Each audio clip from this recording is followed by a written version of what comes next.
markets finished last week as mixed and near some resistance.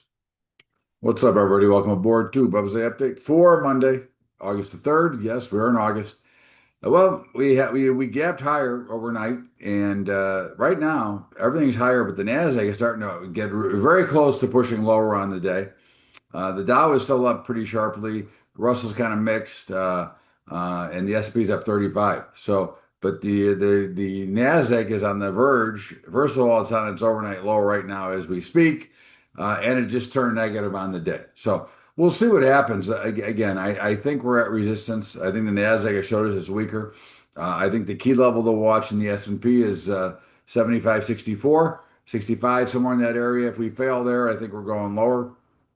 I do still want to sell into rallies, but I would be careful. Again, the volume and the action is light, so I would be very careful.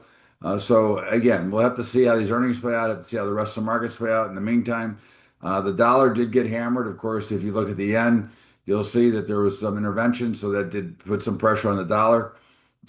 Notes and bonds are higher this morning, but again, I'd be looking to sell those. I think interest rates are on the rise, and I think they're going to hike in September. Bitcoin is a little bit lower once again, still in that range of 60 to 65,000. Gold's a little bit higher, but nothing dramatic. We're still long. Silver's higher, platinum's lower, no position. Copper is right at 650, so again, we're still watching that area. Grain markets are lower across the board. I think this will be a big week. We'll see if they should hold support in here, and we'll see. Look to be a buyer again. And in the meats, we'll be looking to sell cattle at 230 now. Hogs, if they get back to 90, which I would doubt. Nat gas is a little bit higher. We have no interest in that for another couple of weeks.